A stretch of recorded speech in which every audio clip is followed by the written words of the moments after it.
morning and welcome to Caregivers and Community Connection. Thank you so much for tuning in this morning. We got a great show in store for you. You can always tune in every Saturday at 11 a.m. as well as Sunday morning at 8:30 a.m. right here on Comcast Cable. Now I'm going to go ahead and introduce you to our guest today. One of the reasons why I wanted to bring this guest in, because she's the face, she's the mouth of the person that you will hear when you call Rosa Sharon Senior Villa. And it's our new administrative assistant, Ms. Tynesia Brown. Good morning, Tynesia. Good morning. Good morning. How are you? I'm well. How are you? I'm great. Thank you for getting up this Saturday morning on your off day to come in here and talk to me about Rosa Sharon. But I'm most welcome. I guess talking about Rosa Sharon right now is something exciting, something different, something new. Yes. But first of all, I want Chattanooga to know why Tynesia Brown was chose for this job. So tell us a little something about you. Well, I love helping people, for one, and I come from a medical background, and so I'm a very caring and nurturing person, and I always want to help people. So I felt like I was best qualified for the job to help. You know, you're saying helping others that once took care of you, and that's something I take dear to my heart. You know, I feel you like really do. Yeah, I really do. And you know, you can't help but make a bond with elderly people. You know, you can't, I mean, even if they're, you know, stubborn, and you got to still love them even in the midst of it all. And that's how I feel I bring that type of, you know, I bring that to the table. Not only am I, you know, compassionate, I feel like, you know, I'm a multitasker, so I can take on any task that you give me, you know, with 110% of, you know, what I have. I like that. You already know, you already gave yourself a goal to meet, 110%. You know, not minimum, you're gonna go overboard. And you know, that's one qualification that I truly like about you. One of the things that I wanted to do, I think is so important for people to know who they're speaking to on the opposite end of the phone. And you're going to be the meet and greet of Rosa Sharon Senior Villa. Yes. And you've done it now for a couple of months. Yes. And doing a fantastic job. Now, when you came in to Rosa Sharon Senior Villa, to make sure you got everybody where they needed to go, their appointments. You know, you were the responsible person for hearing what the outside world wanted to do with the inside of Rosa Sharon. Did that make you nervous in any way? It did make me nervous just a little bit, because they were dependent on me to get them to their appointments. And I was like, wow, I hope I don't miss any, you know. I really just was going through every book, trying to make sure that, okay, I didn't miss this appointment, I didn't miss this appointment, okay, I'm pulling out books, I'm talking to the patients. You don't have any appointments coming up, do you, that I don't know about, do you? And some of them would look at me and say, I don't know, you tell me. And I'm like, oh.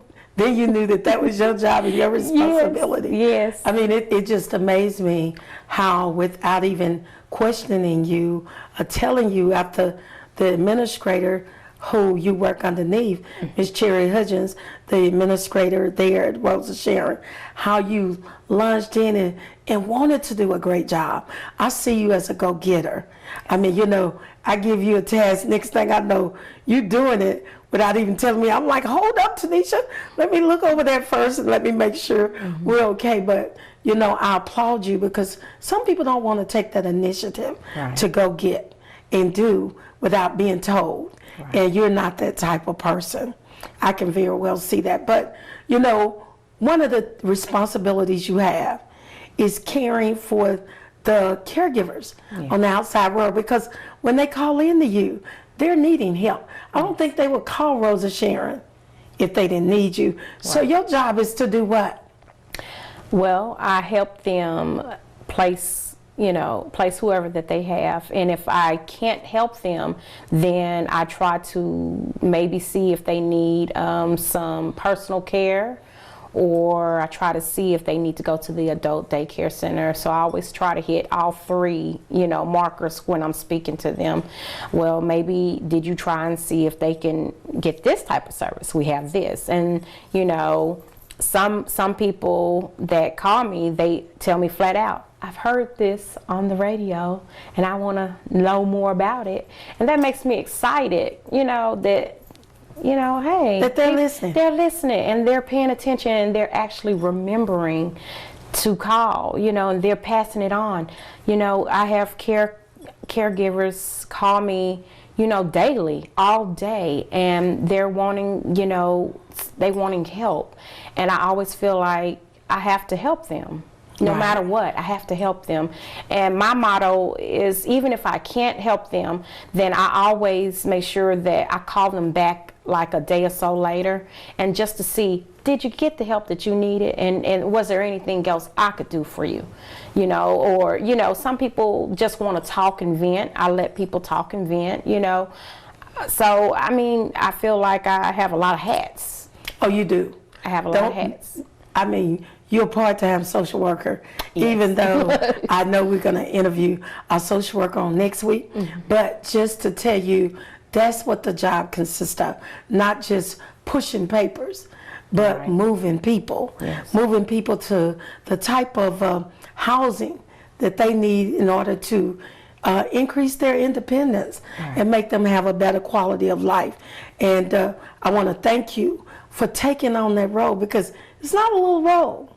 It's a big role that you have to do, from nurturing the caregiver to taking care of the client once they get there at our facility.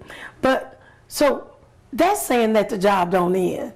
Do you think it ends when you leave at 5? No, it never does. It never does, because even when I go home, I still call back and ask if, the text. My thing is we can't do anything without our techs.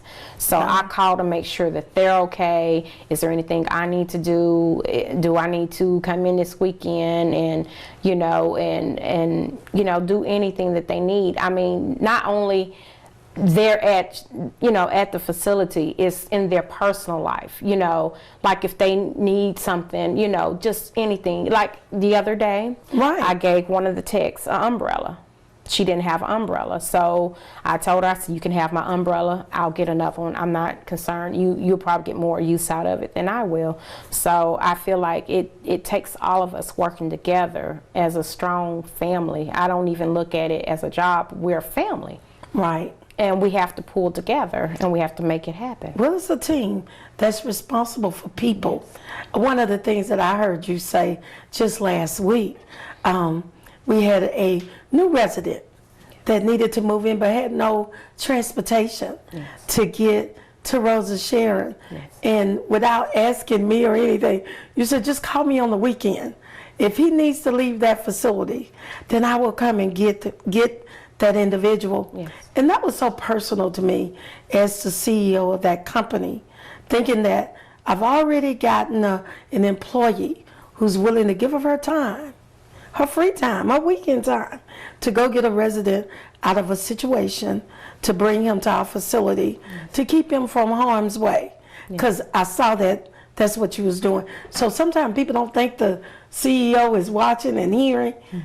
I'm a nurse, so I hear a lot. So, and I listen, and I'm looking. I might be in 10 other conversations, but I'm always listening, because my number one concern is the residents that we care for each and every day.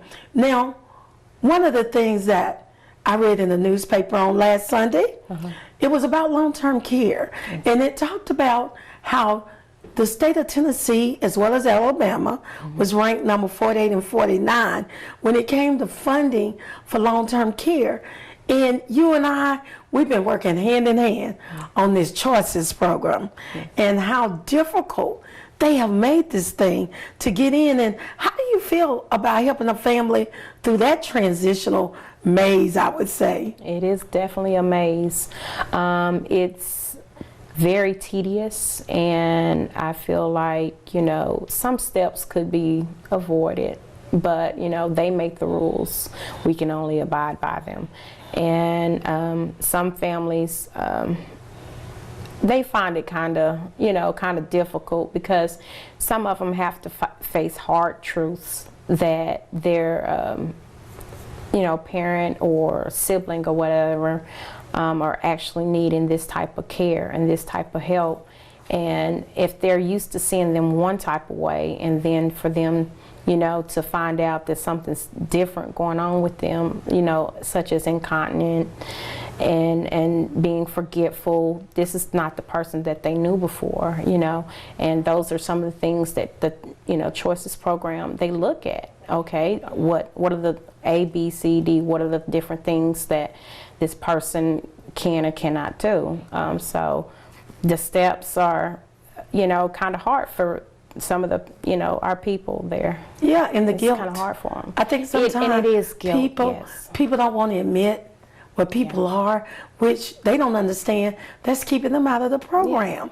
Yeah. So you and I, what we're going to do, we're going to come back. We're going to tell them a few of those things that they have to monitor, and tell people about how they can use a diary. Because some people do so much, they don't know how much they're doing. Yeah.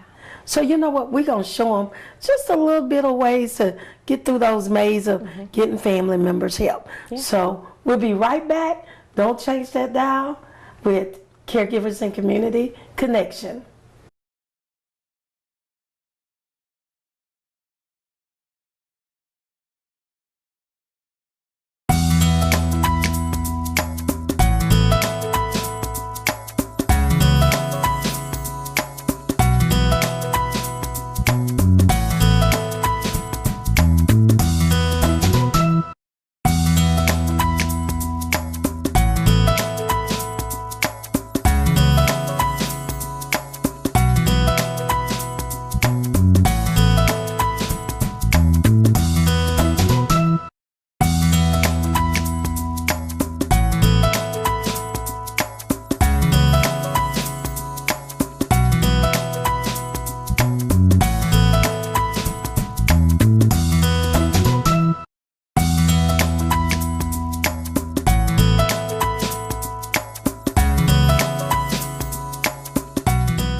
This is Mocha.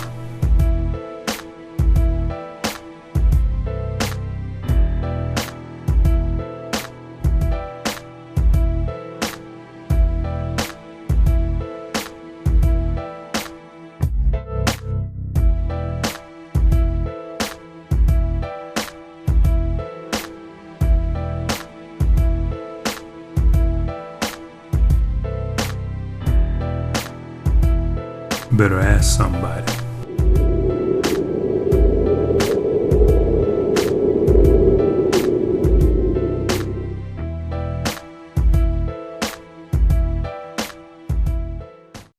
Welcome back to Caregivers and Community Connection. I'm sure you enjoyed the first segment, so don't go nowhere, because you can keep us from answering a lot of questions if you watch this show today, especially if you've been thinking about the Choices program, how to get in it, what details we have to go through in order to make it happen. And it couldn't be anybody else but Miss Tynesia Brown, our new administrative assistant at Rosa Sharon Senior Villa. Because I think, Tynesia, we get calls all day from case managers from United Healthcare, Blue Cross Blue Shield, Erlanger, Park Ridge, Memorial, nursing homes, about placements for individuals. And it's a certain little piece of paper that you give out or ask questions or send in your package that they need to kind of cover first. Do you remember some of them? I can help you, but I want you to tell us a few of them. A few of them would be just forgetfulness. If they need assistance with baths, if they need assistance with getting, to and from doctor's appointments, Their medication. Their medication. That's a big one. That Yes. is really a big one. Just Food. yes, food. 3 meals a day. 3 meals Two a day. snacks. 2 square meals. No, transferring. Yes. Dementia. Yes. Some form of memory loss Yes. with the dementia. Yes. All these things are things that we look at, well, our case managers that work for the people who actually say that you qualify. You have to have 9 activities of daily living, things that you need in order to get into what we consider a level 2, which is an assisted living, correct? Yes, ma'am. Yes, So, ma'am. That's correct. And also, you always asked about, is it 3 months worth of statements from your bank? Yes, it is. Well, yes, it is. Yes, it's 3 3 months? months worth of statements from your bank. I like to throw in a little bit from the family. Just tell them, hey, if you can just document a couple of things, and just what are you helping them with, and be honest. I went to a workshop and it came out that a caregiver had a diary. Didn't really realize all the things they did for their loved ones. Yes. Like from getting up in the morning to changing them from that depend diaper, from being soiled throughout the night, to helping them bathe, Yes. to getting dressed, Yes. preparing their breakfast, Yes. giving them their medicine, Yes. taking them to their doctor's appointment, feeding them again, Yes. taking them back to the restroom again. Do you know you take them and let them eat 3 times a day? You probably take them to the restroom at least 4 or 5, keeping them from being dehydrated, Yes. giving them water. I mean, it's a lot that goes in the caregiver, and those are qualifications that can get people into the program. That's true. Absolutely. So I don't know if you explain it to people like that. It just sounds more everyday that you're not thinking of, right. So those are just some of the things. But I noticed that you also ask for bank statements. They can't have over $2,000, right? Right. In their banking account. No, they can't have a lot of money and ask for government for funding. Right. Did you explain to them about state recovery? So many of our people get so mixed up thinking they're going to have to give up their home, and it's not like that. Right. But do you think it's fair for the government to take care of someone after they're dead and gone and not try to recover some of the money for the next person who might need it? What do you think about that? So many people hold on to little stuff that's not meaningful to me when they loved one need help. What do you think? I think that the government is right. I mean, if you need help and you want help, there are things you have to give up. I mean, you have to do sacrifices, and some things you can just you have to let go in order to get help. Right. And you have to see the big picture. It's always a big picture. My loved one needs help. I need to give this up so they can receive the help. I can't go any further. I can't keep taking them. I can't, and you drain yourself. So why not help yourself by just doing the ultimate, just help yourself out. I always tell family members, when their loved one passed away, if they were depending on them, their check for some of the things that they need to take care of, well, time that loved one died, if they die on the 30th, do they not know that Social Security gonna want that check back? Yes. If they make it to the 1st, they get a chance to keep it. You laughing, but that's for real. Right. And but if not, they have to send that check back. So then at that point, you still got to be responsible for all your bills. Yes. And if you don't know how to make it off your bills, just depending on their check, that's just not good. And another thing I noticed, I've never seen them take anybody's home. Now, with you not paying your property taxes, Yes. that's a whole That's different what happens. thing. Yes. But that state recovery, you do have to give a copy of your deed to your property. Yes. But you don't have to turn over your house. I just hadn't seen them taking anybody. Right. Now, if I'm wrong, they need to call me up on Monday morning and tell me I'm wrong. But I've been in the business 18 years and I haven't seen it. But it's a sad thing when I walk into someone's home and they're in their refrigerator, it's not cool enough. The food in there has, it's not any good anymore. It's got green stuff in it. I've seen everything. I've seen the freezers over freezing and the refrigerators not cooling at all.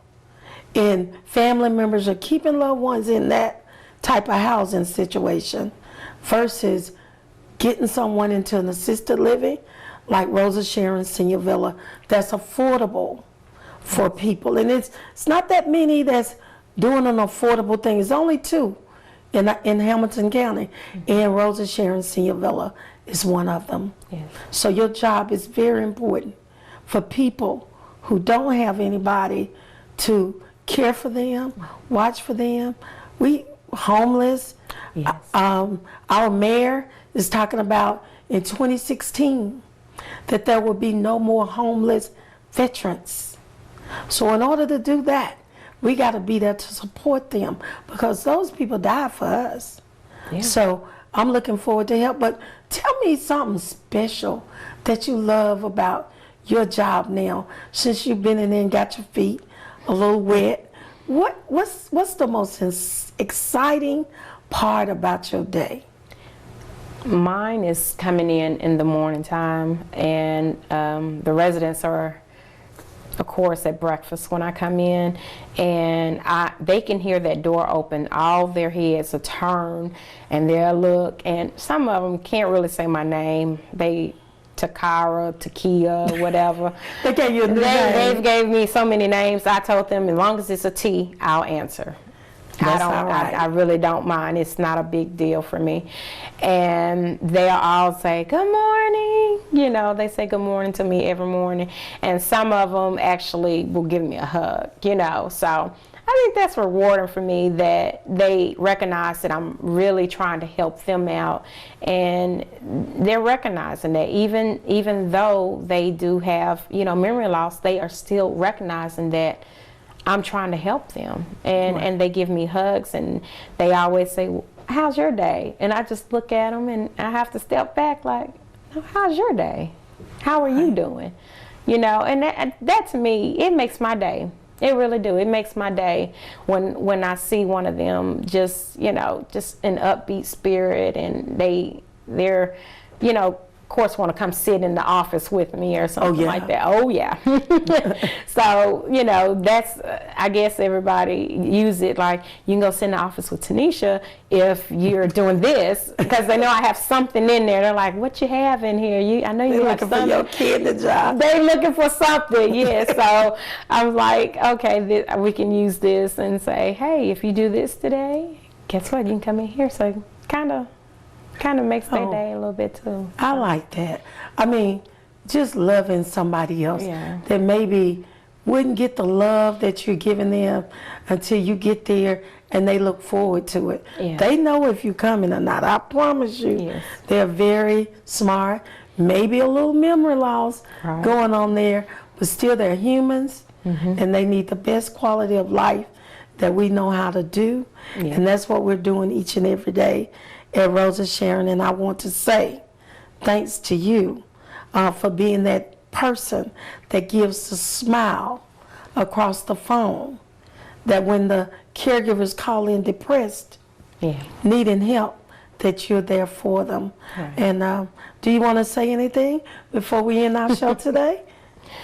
Well, I will say this, out of all the years that I have been working, being at Rosa Sharon, it's got to be one of the most rewarding places I've ever worked at. And I have to thank Miss Sharon for that. Well, you're more than welcome. Thank you. Thank you so much. Thanks for all that you do for the elderly and disabled. Thank you for helping us take care of those who wants to care you. Thank you so much. You're welcome. I know you all enjoyed the show today with Miss Tynesia Brown over there at Rosa Sharon Senior Villa, our administrative assistant. I want to thank you all for tuning in.